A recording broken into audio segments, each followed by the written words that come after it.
Well, good evening, everyone. Let me just get my microphone in the right place. Hopefully you can hear me okay. Let me just check I've got some sound going through. It's James here. Nice to see you. Thank you for taking time out of your evening, Monday evening. It's a big effort to be taking part, guys, so I really appreciate it. We're going to be going through some stuff on mastery learning in this session. The whole idea is really to challenge, I think, some predominant assumptions or structures that maybe should be challenged more readily. So I'm going to have a go at that. A couple of shout outs before we get started. Jill Rastall, thank you for being here this evening, Jill. It's good to see you. Joel Weston, Lee Regan, again, good to see you.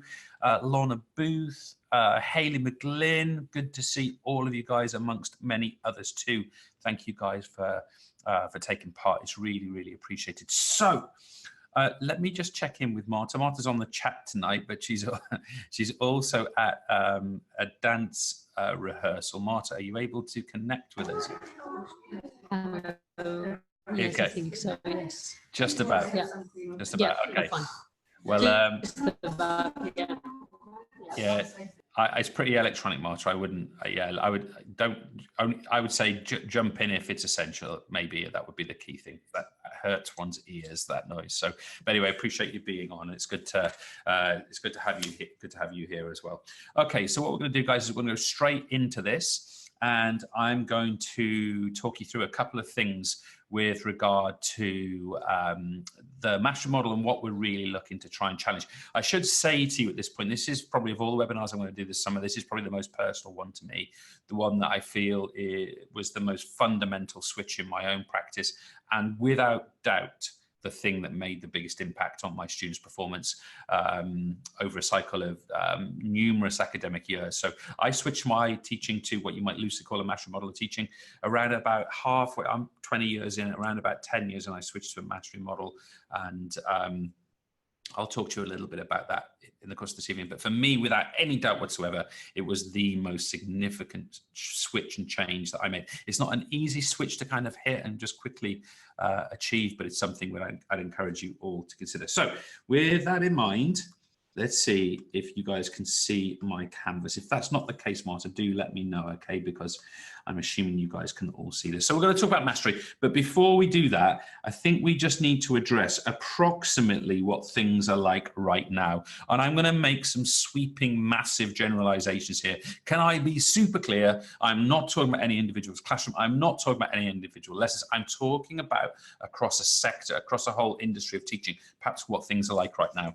So I'm going to give you 4 points, all of which I think we can challenge. The first one is perhaps the most fundamental, and it is to say that we have a variable achievement rate. And more importantly, you might be thinking, well, of course we do, people are different, but we have a variable achievement rate from a fixed seat time. Let me rewrite that.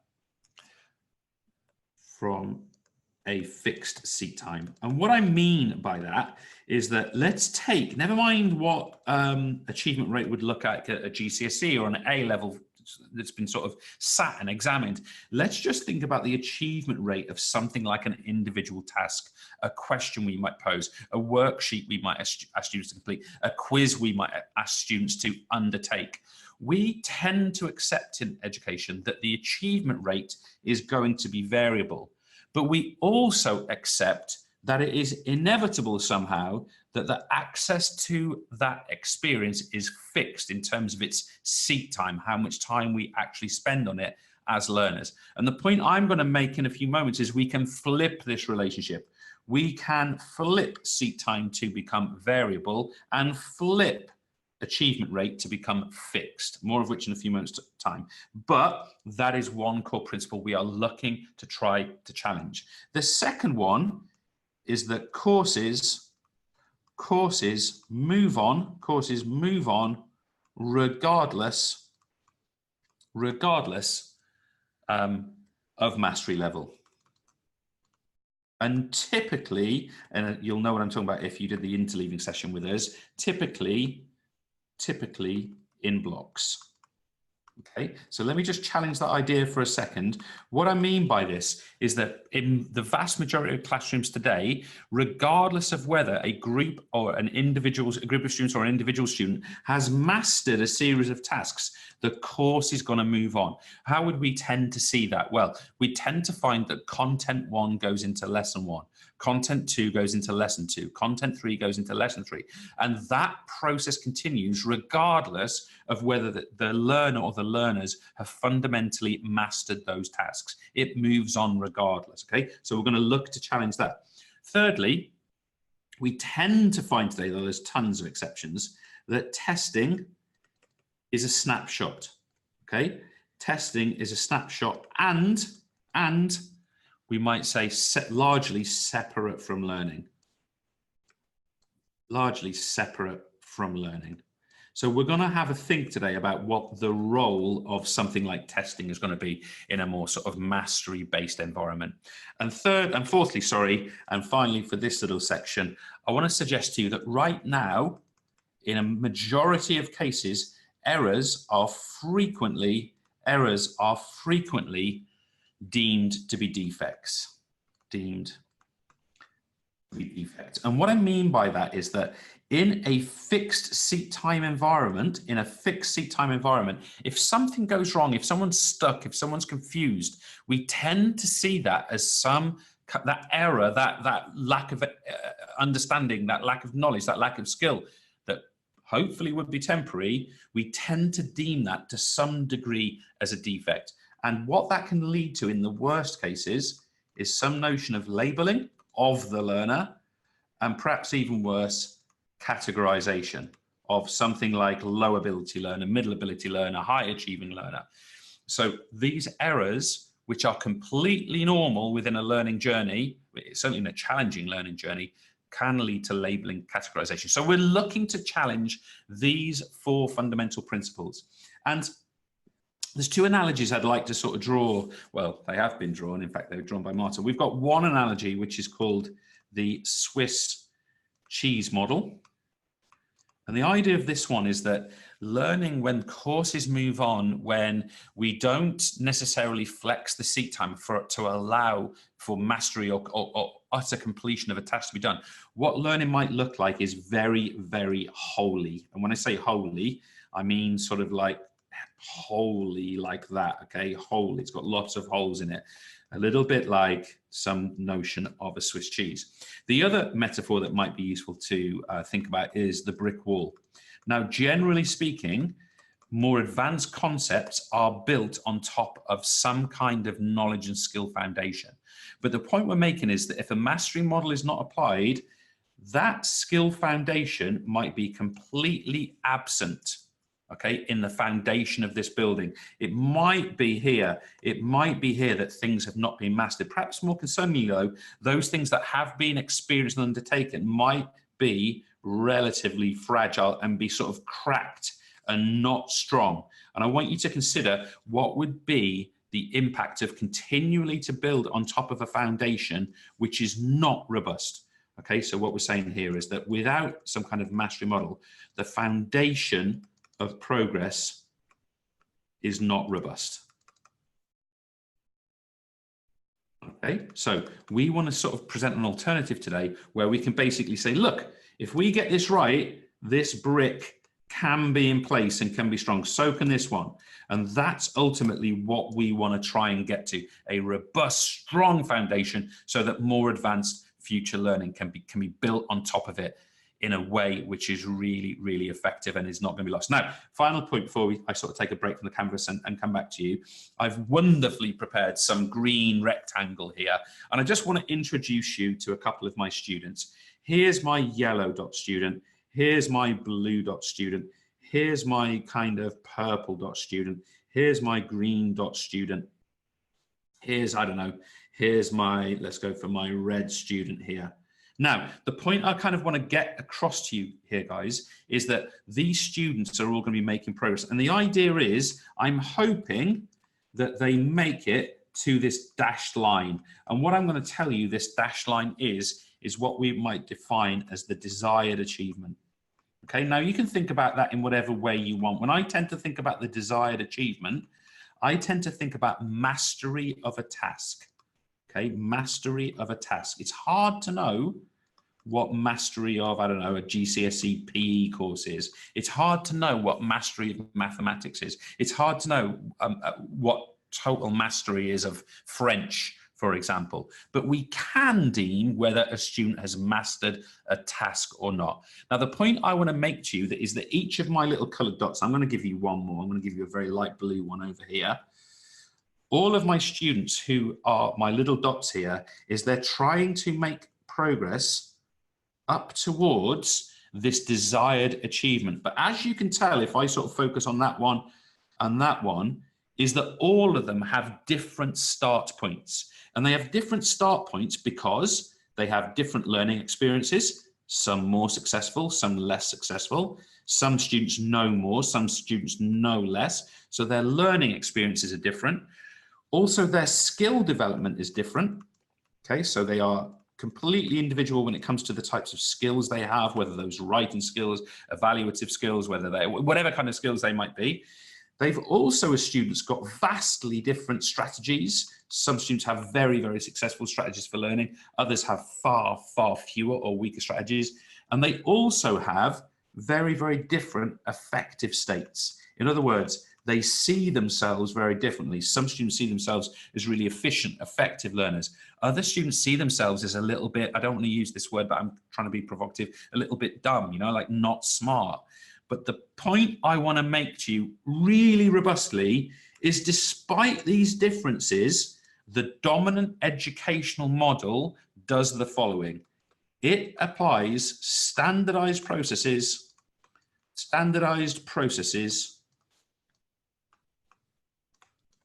applied to all, with loads of exceptions, by the way. I know there's people out there going, well, I differentiate my lessons. I know, I get it. In spite of the model, many teachers who tend to be my heroes, I was rubbish at differentiation, managed to differentiate despite that. So what we're going to find is in this standardized environment, this student's going to make that progress and not meet the desired outcome. This little green student's going to make that progress and meet the desired outcome. This student's going to fall just short. This student here is going to fall a long way short. This student here, maybe they make it across that line just. Why are their start points differently? Because they've got different learning experiences, different skill development, different strategies to rely on, and different affective states, such as how they view themselves. Do they believe in themselves as learners? Do they sort of become fearful when things get challenging, and so on and so on? My point fundamentally is this one. If we apply standardized processes to all students at the same rhythm, at the same seat time, we have to accept right now that the achievement rate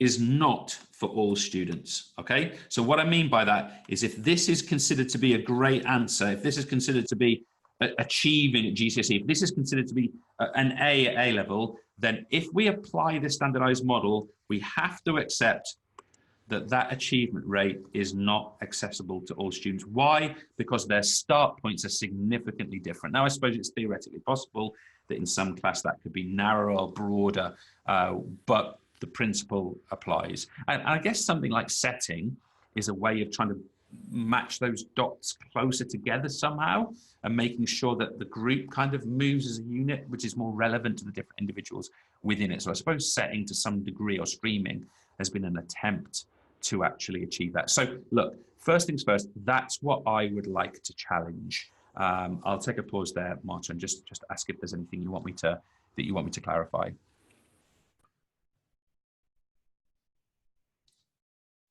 Assuming that you can still hear me, of course. So I'm not sure Marta's still with us. She's in the there you go, Marta. Yes, I am. Yeah, no, we haven't got any comments from participants. But yeah, I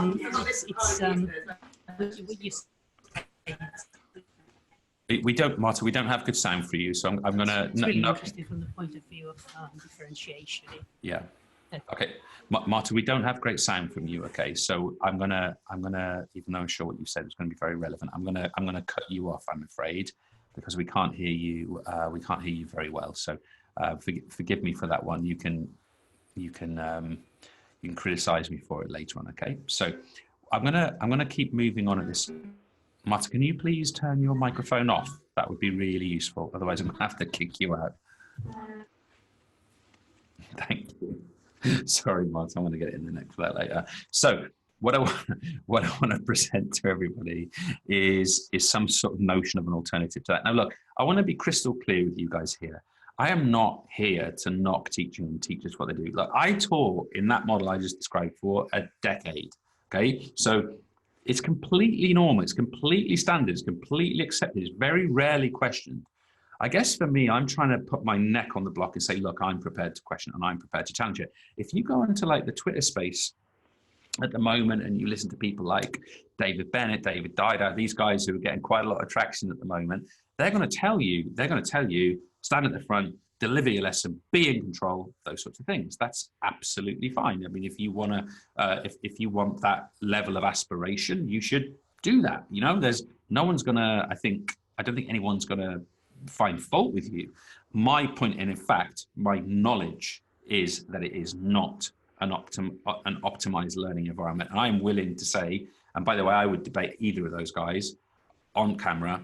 I am certain that it's not an optimized learning environment. Whether a stand and deliver chalk and talk teacher at the front of the class, one pace fits all, whether that is the most controlled, disciplined model of a classroom, I don't know, maybe, but if we want optimal learning where every student excels, we have to look at alternatives and we have to look at the mastery model. So with that in mind, I'm going to jump back to what is already a really messy canvas. And I just want to sort of put to you guys the basic premise of mastery. Okay. Now, how we apply this, we need to discuss. How you apply this in your lessons, if you choose to, we need to discuss. But this is what I would encourage you to be considering. Point number one, the only target that would ever be normalized within the classroom is mastery of a task. And again, I want to repeat here, try not to think about mastery learning as mastering a whole subject. It's too nebulous. It's too difficult to define what that is. But the only target is mastery of a task. And I would say further than that, anything not mastered is incomplete. Comment there, is incomplete. Okay, and I'm going to put incomplete in inverted commas. Okay, so incomplete with an E on it. So my point is, imagine a situation where a student has not mastered a task. They have not fundamentally grasped it. They have not performed at a level that would represent really high performance in that particular, say, qualification. We can't abandon that. We need to see it as not something to leave behind and abandon, but to something that is incomplete and needs more time and attention. Okay, in my opinion. Secondly, second premise I want to put to you, I want you to consider the idea of variable seat time on as many tasks as possible. Okay, whoops. So think about the last worksheet you gave out. Think about the last past paper question. Think about the last episode of teaching that you provided. Was it providing a notion of variable seat time so people could repeat it, could try it more than once, could take longer or shorter if they're ready to move ahead? Did it allow a variable seat time? And I would say that in the majority of cases in what you might call typical classrooms right now, that is not the case. It's more typical that we'll say, for example, let's take the worksheet example. Here's the worksheet, you've got 15 minutes. Or here's the worksheet, everyone finished? Not quite, well, we're moving on anyway. That is a fixed seat time and leads to variable achievement rate. I'm arguing vary the seat time, fix the achievement rate as high as possible. Now we'll come to the practicalities of that in a second. Another point, really important, and I couldn't imagine a teaching environment that wasn't like this anymore, but always, all resources, always available. And this really dilutes the distinction between classwork and homework. So all resources always available. And guys, hate me for this comment if you need to, but I'm going to say including teaching, not teachers, instruction, people explaining concepts to you. I believe that should be available to every student from the highest quality teacher possible every second of every day. So if students need to go back to that teaching or any other resource for that matter, they can. Why? Because then it becomes a variable seat time access to that. A couple of other points, other premises. As much, I think I chose the same color. Come on, let's do something different. As much self-paced experiences or tasks as possible. Now, the point I want to make about that one, it sits completely neatly with this idea of variable seat time. If we set really robust targets for our students and vary the amount of time they spend on each, we should be able to enable more self-paced learning by students in a very, very, very rigorous environment. And I don't want for 1 second to suggest or present this as a woolly alternative. It absolutely is not. It's actually really challenging. And finally, and this is really aspirational, I think, errors seen as indicators. Okay, so errors seen as indicators that learning is about to happen. Okay? And it's a good one to reflect on. What is the role of errors in one's classroom? Are errors indicators and diagnostic of the next step and what needs to be done next and next and next? Or are errors, as I mentioned before, internalized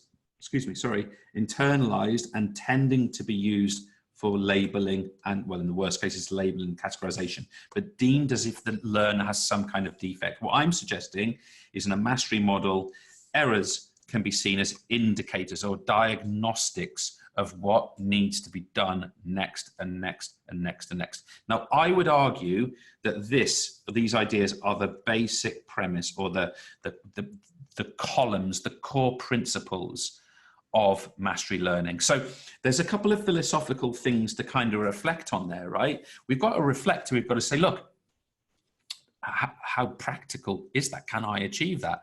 How do I feel about it philosophically? James is basically suggesting here that every one of my students they can achieve at that high level of GCSE. They can go on to achieve at high level at some other qualification.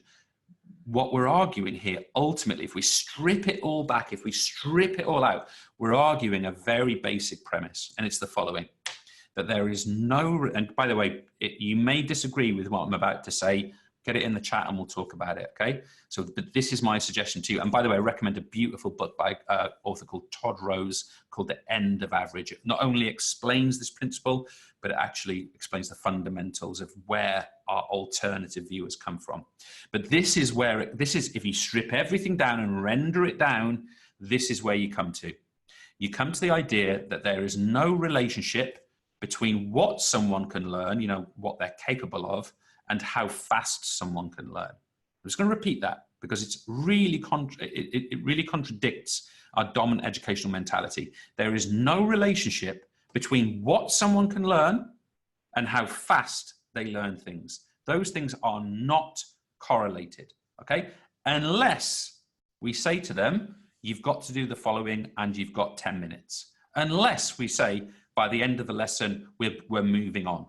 Unless you say, next lesson we're doing this no matter what you've mastered. If we do those things, then of course there's a correlation between how fast someone learns and how much they're going to succeed on a qualification, because we're taking away the opportunity for them to take a variable rhythm to achieve a mastery standard or an excellent standard, or use whatever word that you want to. So I'll just pause there and see if there's anybody who wants to challenge me on that. I would expect there to be perfectly honest. And I'll tell you why I would expect challenge on that. That is a point of view or an opinion, that is a perspective that is almost completely contrary to our dominant societal view. So what I just presented is very counterculture. And as you guys consider potentially commenting on it or not, the thing I would tell you about the counterculture, think about the counterculture in whatever way that you want to, an alternative view, weird people, people doing strange things with strange ideas. The most important thing about any counterculture, whether it's in education, whether it's in society at large, whatever it happens to be, it is a mirror and a reflection to show us what we are as the dominant culture. And that is the beauty of a counterculture. It allows a reflection back on the main body of a society or the main body of a system for us to see what it is that we actually are. And I think therefore that counterculture, and by the way, I should say as well, this is a session that I very frequently almost want to shy away from because it almost challenges the very bedrock of what we're doing on a daily basis.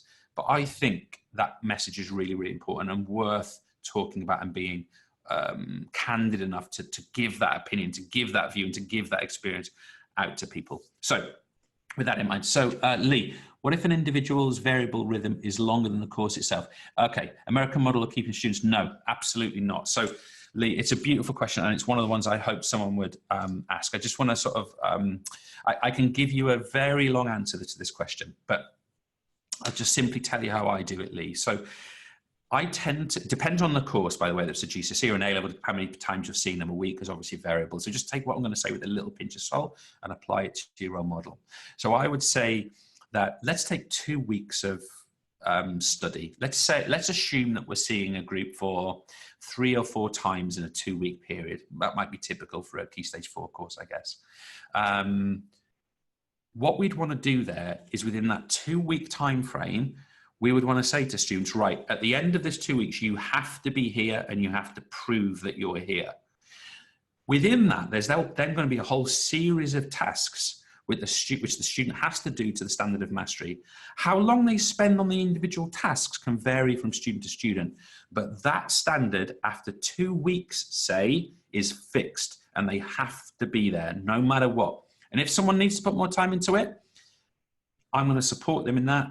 And I'm going to expect it from them, and I'm not going to give up on those last little points on the worksheet or those last few percentage points on a quiz or whatever it happens to be. I'm going to encourage them and cajole them and work with them and do whatever it takes so that they get that standard after 2 weeks. So I would describe that as a bit of a hybrid model. If in some mad future we don't have whatever 2-year GCSEs and you can take your GCSE exam or your A-level exam whenever it chooses an individual, maybe I'll reflect on that answer. But right now, when exams coming a year or 2 years' time, that has to be the structure.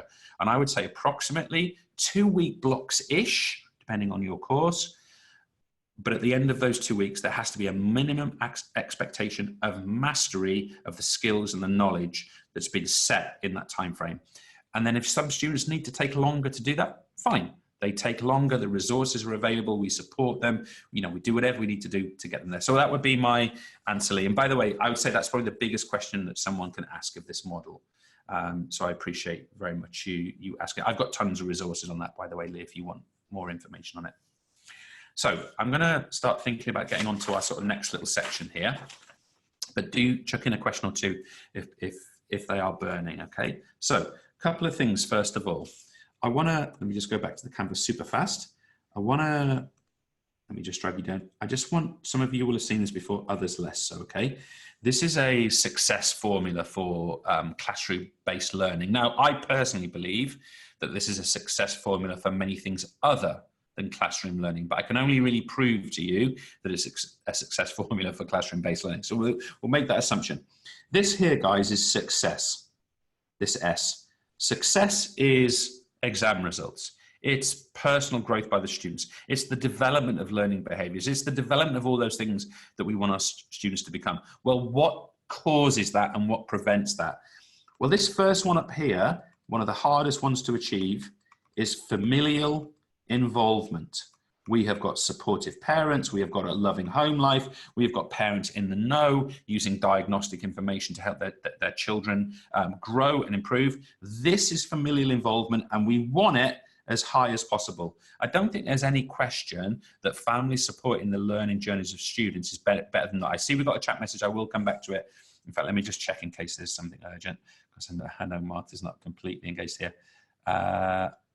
Okay, Marty, you just, sorry, that was my mistake. You're just posting some links. I really appreciate that. So we've got this familial involvement. We want it as high as possible. This here is what we call, this B is what we call behaviors. Okay, and I'm not talking about being a good kid. I'm talking about things that cause learning: completion, effort, time, engagement, concentration. Okay, those behaviors with lots of familial support. With this next one I'm going to talk to you about now, this one here, which is resources. Resources, of course, need to be the highest quality possible. But the other thing is they need to be all the time resources. Okay, all the time resources. They need to be available constantly, including the teaching. Now, let's assume we've got brilliant learner behaviors, we've got wonderful familial support, we've got the best resources available anytime, and this one over here, VT, is what we call valuable time. Okay, and we're going to multiply all our good stuff together by our valuable time. Now, for me, valuable time has two facets. One, it's time spent in true concentration. True concentration. The second one is time spent in one-to-one with the teacher or coach. For me, they're the only valuable times that I recognize in my classroom. So let's assume we're spending loads of time. We've got amazing resources that are available all the time. We've got brilliant learner behaviors, and we've got wonderful home support and involvement. It surely must be the case that these students are going to fly and excel. Well, that is assuming that we take this one, MD, which I'm going to introduce to you as mastery deficits. And what we need to do, of course, we're dividing everything by this. So we need to make this as low as possible. Low as possible. So how would we do that? Well, last week, I looked at the notion of practice and review. We looked at the notion of learning being meaningful. Here we've talked about switching seat time from being fixed to being variable. We've switched from saying that the achievement rate is variable to being fixed. In other words, we ensure that those mastery deficits don't occur. The other thing is that if mastery deficits are occurring, we've got the information to tell us that.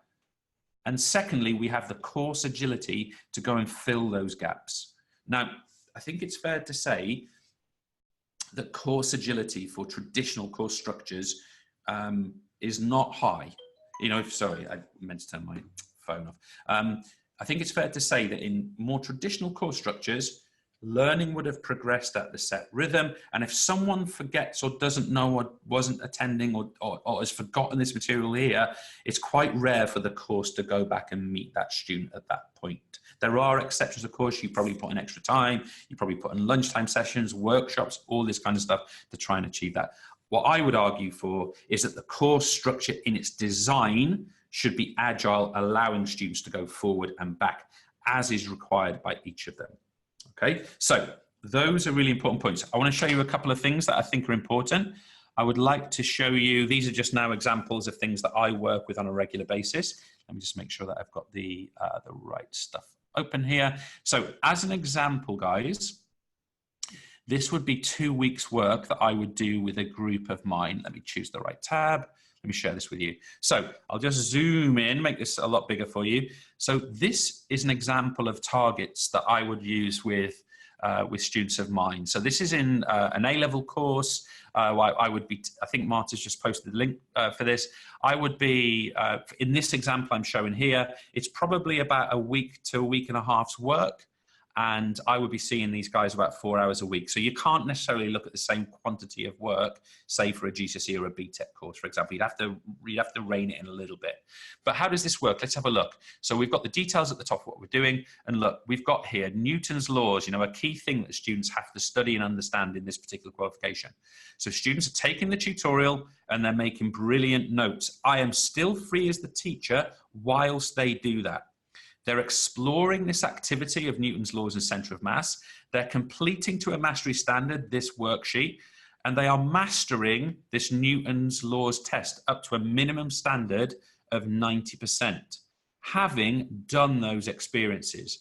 The order, the time they spend on each of those tasks, the number of times, for example, that they repeat this will be variable. Okay, now let me just give you an example of that.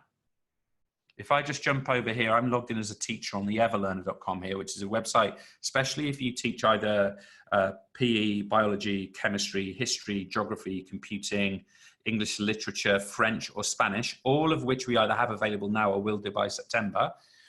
You should have a look at something like the assignments that Dr. McGonigal has for her groups here. Let me just make this slightly bigger. These are not all the assignments. Oh, I don't like the web page looking like that. Let me make it slightly smaller.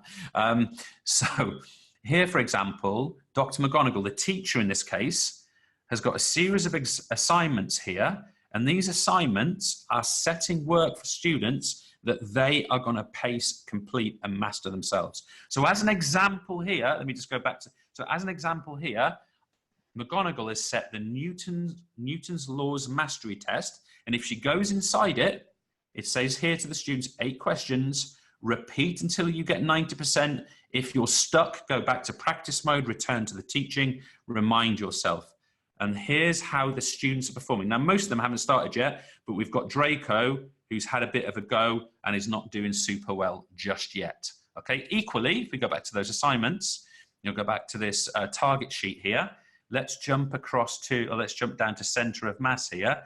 We've got a task for these students, watch tutorials, Center of Mass and Stability, make brilliant notes. And then here we've got the Center of Mass quiz that must be at a 90% standard. Again, back on the website, we've got in here somewhere, look, we've got a Center of Mass and Stability Mastery Test.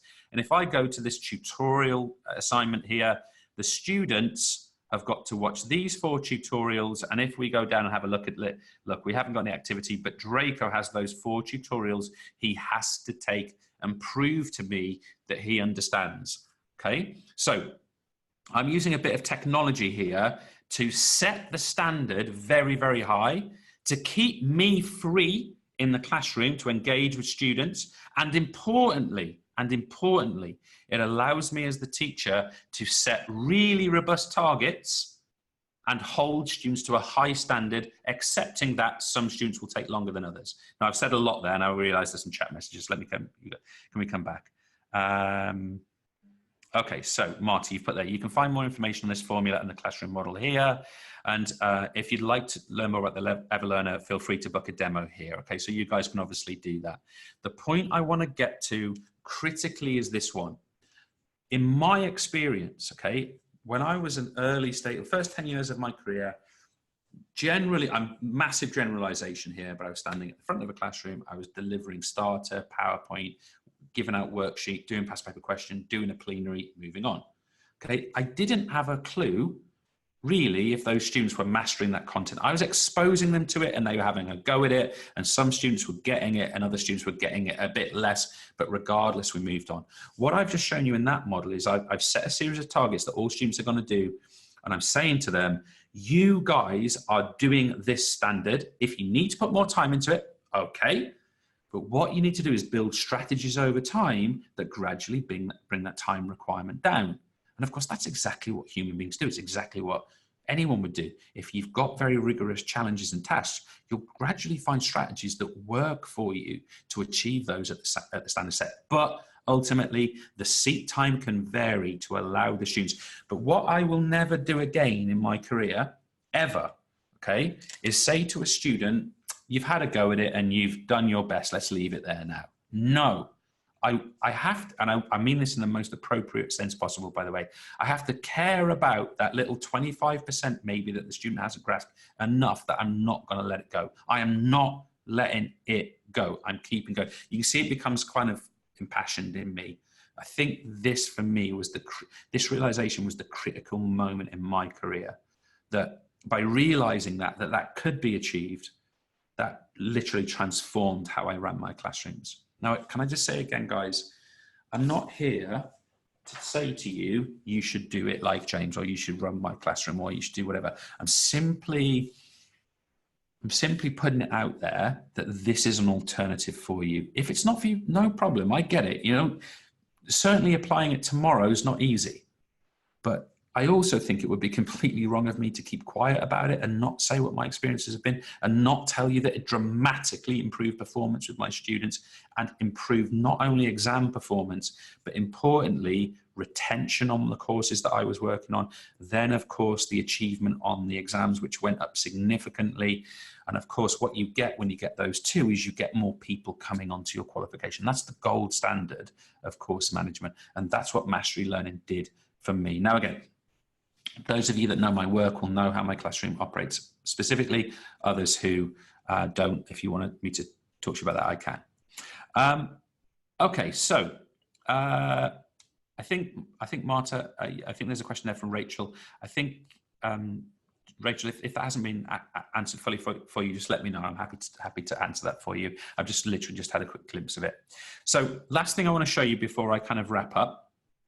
One other thing, if you see here on this target sheet here, at the end of this sort of block of three things, Newton's laws, center of mass, vertical and horizontal forces, you'll see that there's this checkpoint notion. Now, if I come back to Lee's question earlier, Lee asked, you know, I can't remember exactly how you asked it now, Lee. Let me actually go back to it specifically. You said, what if an individual's variable rhythm is longer than the course itself? American model of keeping students back if they do not achieve mastery. So no is the answer to that. But what I am going to make sure is that on this topic review date, whenever that is decided to be for the class, everybody is doing that checkpoint at that time, and that is the time to prove what you've learned. And I'll just show you how that would look if you were doing it in the website, which you wouldn't have to, of course. You do by all means do a paper-based experience. Excuse me. If you look down here, future assignments, look what we've got here. Checkpoint 1 in-class test. It's going to open in 7 days, which is when that review is. In fact, specifically, it's going to open on the 2nd of July and close 2nd July 9 a.m. and close 10 a.m. So in the lesson time. And inside here, the checkpoints as follows. Get studying in preparation for this checkpoint. You must score 90% in a one-off, which means you must complete the full range of tests to mastery level in preparation. Use practice mode as much as you need to before the lesson. Practice mode is low stakes quizzing. Review your notes. So this is going to open on that day. Okay, and the students on that day have to prove to me they've absolutely nailed this content and these skills and these behaviors.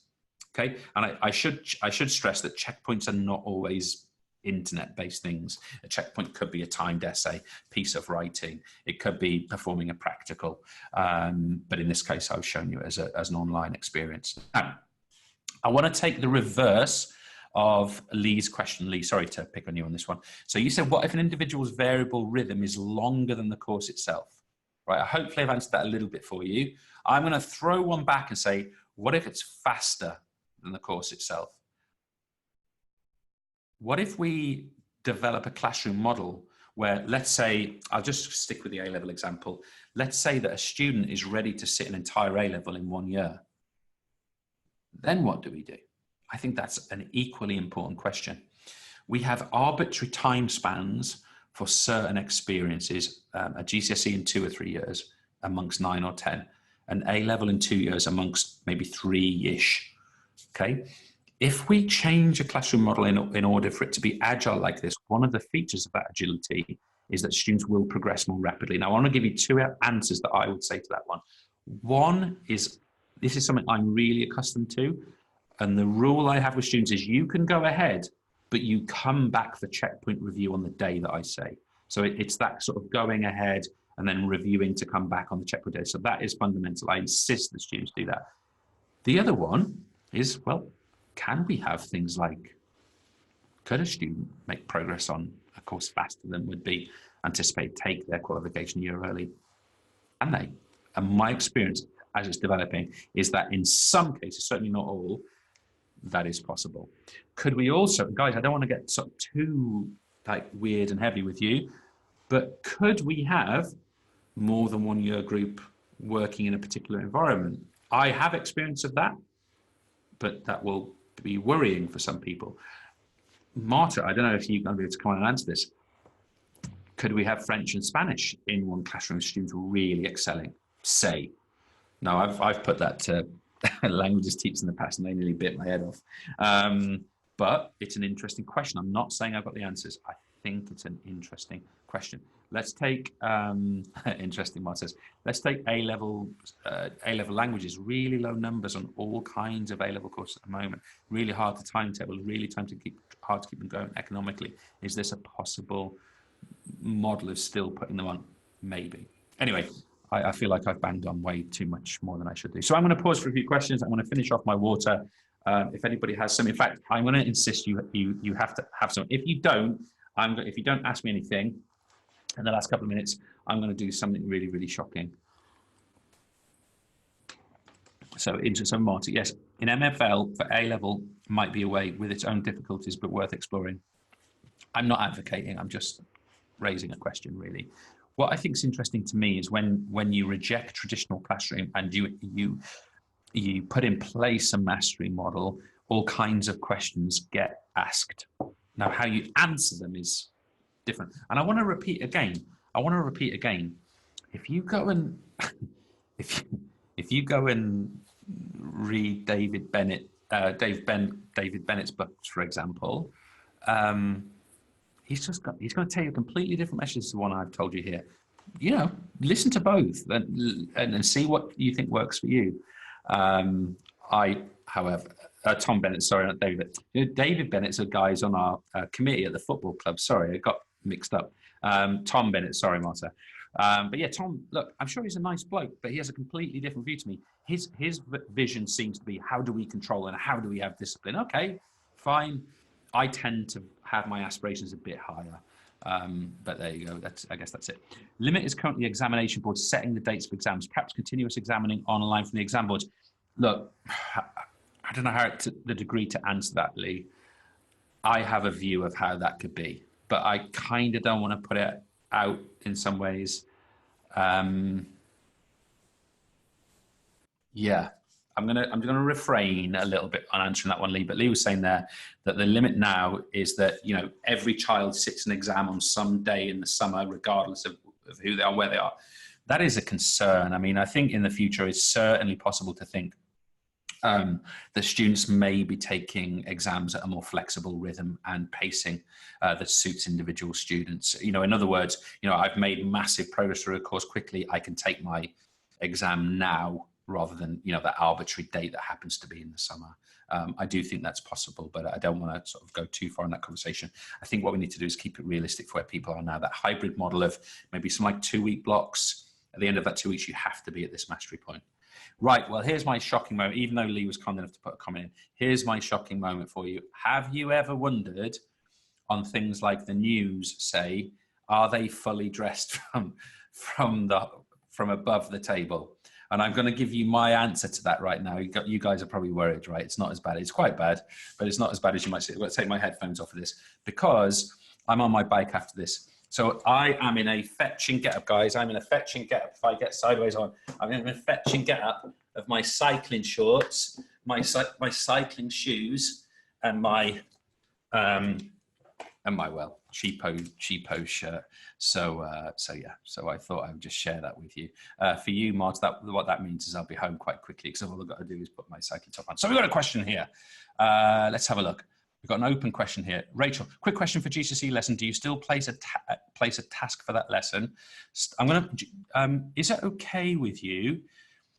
Rachel, if I post your question into the chat? Hopefully that will be all right for you. So it says here, a quick question for GCSE lessons. Do you still place a task for that lesson? Start with information on the content from the exam specification, e.g. skeletal system. Then do you set tasks to allow for variable mastery? Well, I would say I don't, Rachel, but there's no reason why you couldn't. The only point I'm going to post your message in the chat itself, Rachel, so people can see that wording. The only point I would say is that if you take an individual lesson, I'm going to assume in your school it's an hour or approximately an hour. It doesn't give a lot of flexibility within it for different tasks and different timings for different experiences. So if you can see it over the cycle of a few lessons, I think it would be helpful for you. You can, of course, then develop that sort of notion of interleaving, which we talked about last week as well, where you've got different concepts being learned simultaneously. But there's no reason why you can't do it the way you just said. I would just see that as a hybrid model. You know, you're keeping features of stuff that you already do, nothing wrong with that, of course, and you're blending it with notions of mastery. absolutely reasonable. It wouldn't be my way personally, but no reason, if you see it clearly, why you couldn't make that work. I would just offer that piece of advice. If you've got an hour, it doesn't allow a lot of flexibility of time. So if you can make that hour 2 or 3 hours by making it a whole week of work, say, or a week and a half of work, then it gives the students a bit more flexibility to really focus and concentrate in on specific tasks, which they may do faster or more slowly depending on the individual. So I hope that to some degree answers that question. So I flashed my legs off, bit embarrassing, and I'll wish you guys a good evening. Guys, can I just say one more time again, I deeply appreciate that people give up their time on a Monday when you could be doing a million other things. I appreciate it. You are saints. I love doing this stuff. I hope you don't mind me being slightly provocative and controversial in this one. If you want to talk to me more specifically about my specific classroom, come and talk to me about it, and I'll chew your ear off, basically, because it's what is in the heart of what I do. Thanks, guys. Have a beautiful evening. Marta, I'll see you at home after you're at dance and after I've got off my bike. All the best, guys.